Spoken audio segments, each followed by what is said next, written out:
Shalom, perkenalkan nama saya Lara Pangutama Saragi dengan NIM 724356010 dari kelas kewirausahaan A. Di sini saya akan menjelaskan mengenai PPH yang dibagi menjadi 6 bagian. Itu yang pertama PPH pasal 21, dan yang kedua PPH pasal 22, dan yang ketiga PPH pasal 23, dan yang keempat PPH pasal 24, yang kelima PPH pasal 25, dan keenam PPH pasal 26. Di sini saya akan menjelaskan materi yang pertama, yaitu PPH pasal 21. Seperti yang kita ketahui, PPH pasal 21 itu ialah pajak atas penghasilan berupa gaji, upah, honorium, atau pembayaran lain yang diterima oleh karyawan atau orang pribadi. Dalam kasus ini, pajak dikenakan atas gaji karyawan yang dibayarkan oleh usaha es kolang-kaling. Dan yang kedua, siapa saja wajib pajak pada masing-masing kasus tersebut. Dalam usaha es kolang-kaling ini, pihak yang menjadi wajib pajak PPH pasal 21 yaitu adalah pegawai tetap yang digaji, dan yang kedua ada pegawai tidak tetap atau harian, dan yang ketiga ada tenaga ahli atau tenaga kerja, dan yang keempat pemilik usaha. Pemilik usaha bukan wajib pajak PPH 21 tetapi wajib pajak PPH UMKM atau PPH final. Dan yang ketiga, apa saja objek pajak pada masing-masing kasus tersebut? Objek pajak pada masing-masing kasus dalam usaha es kolang-kaling ini yaitu adalah yaitu ialah seperti gaji bulanan Budi ialah sebesar 4.500.000. Dan yang kelima, jelaskan tata cara atau langkah-langkah menghitung pengenaan pajak pada masing-masing kasus pajak tersebut. Yaitu yang pertama, 1. Menentukan penghasilan bruto bulanan, karena Budi hanya menerima gaji pokok. Penghasilan bruto sama dengan 4.500.000. Dan yang kedua, hitung biaya jabatan. Biaya jabatan sama dengan 5% dikali penghasilan bruto. Batas maksimumnya yaitu sebesar 500.000 per bulan. Dapatnya yaitu 5% dikali 4.500.000 sama dengan 225.000 atau masih di bawah batas. Dan yang ketiga, hitung penghasilan neto bulanan. Penghasilan neto sama dengan penghasilan bruto sampai biaya jabatan. 4.500.000 dikurang 225.000 sama dengan 4.275.000. Dan yang keempat, hitung penghasilan neto setahun. Neto setahun sama dengan neto bulanan kali 12. 4.275 dikali 12 sama dengan 51.300.000. Dan yang kelima, tentukan PTKP Budi. Anggap status Budi TK atau O atau tidak kawin tanpa tanggungan. PTKP sama dengan 54 juta per tahun. Dan yang keenam, hitung penghasilan kena pajak atau PKP. Penghasilan kena pajak sama dengan penghasilan neto setahun dikurang PTKP atau penghasilan kena pajak. 51.300.000 dikurang 54 juta, yaitu sama dengan minus 2.700.000. Hasilnya negatif, berarti tidak ada penghasilan kena pajak. Budi tidak kena pajak PPH pasal 21 karena penghasilan netonya masih di bawah PTKP. Kesimpulannya, dengan gaji bulanan 4.500.000, Budi tidak termasuk objek PPH karena penghasilan neto setahunnya lebih rendah dari PTKP atau pengusaha tidak kena pajak. Dan yang kelima, kapan batas waktu pembayaran, penyetoran dan pelaporan pajak pada masing-masing kasus tersebut.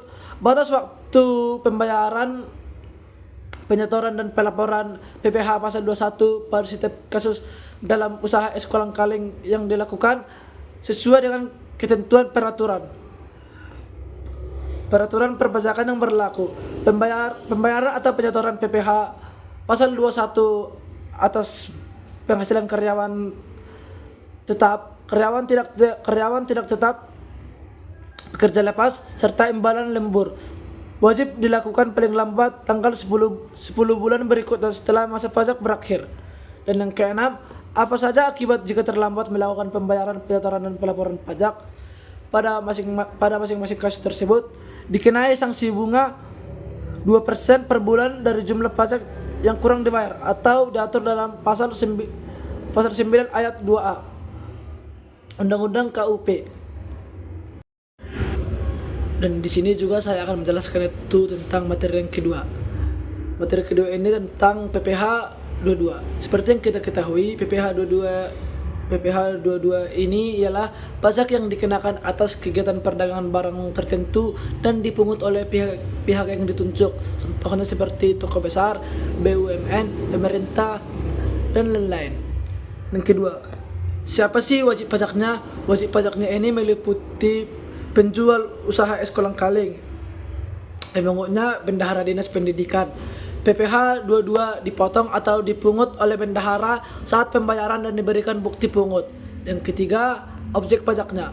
Objek pajaknya ini yaitu ialah pembelian barang sebesar 2.500.000. Dan yang keempat, cara menghitung PPh pasal 22 atau punya NPWP itu ialah untuk penjualan barang kepada bendahara pemerintah. Tarif PPh pasal 22 itu ialah tarif formal atau yang punya NPWP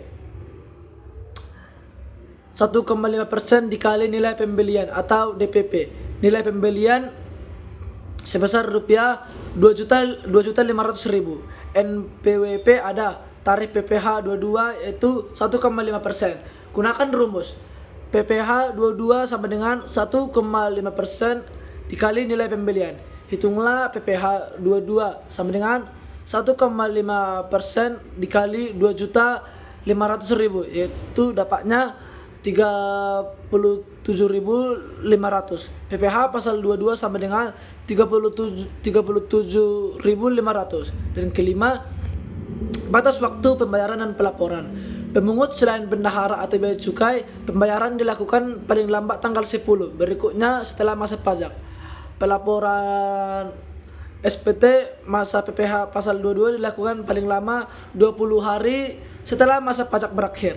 Dan yang keenam itu akibat jika terlambat. Akibatnya terlambat setor didenda 2% selama per bulan. Terlambat lapor denda sebesar 100.000. Es kolang-kaling tidak kena denda apapun, tapi tetap menyimpan bukti kosong. Di sini juga saya akan menjelaskan yaitu tentang PPh pasal 23. Seperti yang kita ketahui, PPh pasal 23 ini ialah pajak penghasilan yang dipotong oleh pihak pemberi penghasilan atau pemotong pajak atas penghasilan tertentu yang diterima wajib pajak dalam negeri atau WPDN dan BAT atau bentuk usaha tetap yang berasal dari modal, jasa, dan hadiah atau penghargaan. Yang kedua itu wajib pajak dalam kasus ini. Wajib pajak dalam kasus ini itu meliputi ada tiga yaitu yang pertama pemotong pajak. Pemotong pajak ini yang dimaksud usaha es kolang-kalingnya. Dan yang kedua penerimaan penghasilan ini seperti CV sumber teknik. Dan yang ketiga penerima setoran pajak seperti pemerintah yaitu BUMN atau pemerintah. Dan yang ketiga ini ada objek pajak. Objek pajak PPh 23 dalam kasus ini yaitu ialah ada dua, yaitu sewa peralatan usaha es kolang-kaling sebesar 1.500.000. Dan yang kedua itu sewa termasuk objek PPh 23 dengan tarif 2%. Dan yang keempat, cara menghitung PPh pasal 23. Jenis penghasilan jasa sama dengan tarif PPh 23 sama dengan 2%. Perhitungannya yaitu PPh 23 sama dengan 2% atau 2.500.000 sama dengan 50.000. Maka jumlah PPh pasal 23 yang harus dipotong dan disetor itu yaitu ialah sebesar 50.000. Pihak penerima jasa menerima pembayaran bersih sama dengan yaitu 50.000. Dan yang kelima, itu pemberi jasa tetap berhak menerima bukti potong PPh pasal 23. PPh pasal 23 harus disetor paling lambat tanggal 10 bulan berikutnya setelah bulan saat pemotongan pajak dilakukan. Dan yang kedua itu ada SPT masa. PPh pasal 23 dilaporkan paling lambat tanggal 20 bulan berikutnya. Dan keenam itu akibat jika terlambat membayar itu akan dikenakan sanksi Eskolang-Kaling harus mendapatkan denda sebesar 2% per bulan dari pajak 20.000 yang belum dibayar.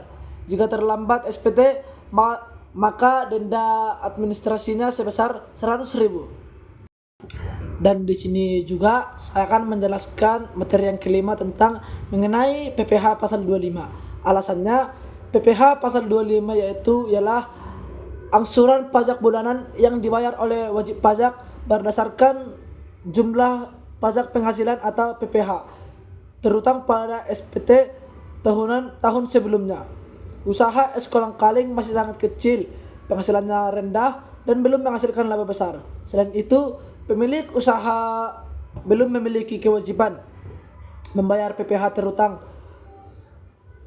tahun sebelumnya, sehingga tidak ada dasar untuk menetapkan angsuran PPh 25. Jika PPh terutang sama dengan 0, maka PPh 25 juga 0, sehingga tidak ada angsuran bulanan. Kesimpulannya, tidak ada pembayaran angsur bulanan, tidak ada kasus perpajakan yang muncul untuk PPh 25 karena PPh terutang sebelumnya nihil atau kosong. Dan di sini saya akan menjelaskan materi yang terakhir, yaitu tentang mengenai PPh pasal 26. Alasannya PPh pasal 26 dikenakan atas penghasilan yang dibayarkan kepada warga negara asing atau WNA atau badan asing. Usaha Eskolang-Kaling hanya mempekerjakan karyawan lokal, membeli bahan dari toko lokal, dan tidak menggunakan tenaga ahli asing atau jasa dari luar negeri. Tidak ada pembayaran yang dilakukan kepada pihak luar negeri. Kesimpulannya, tidak ada yang dipotong dan tidak ada pelaporan PPh 26 karena tidak ada transaksi dengan subjek pajak luar negeri. Jika tidak membuat bukti potong, usaha Eskolang-Kaling dapat dikenai sanksi tambahan karena merugikan pihak yang dipotong. Sekian dari hasil tugas saya. Terima kasih.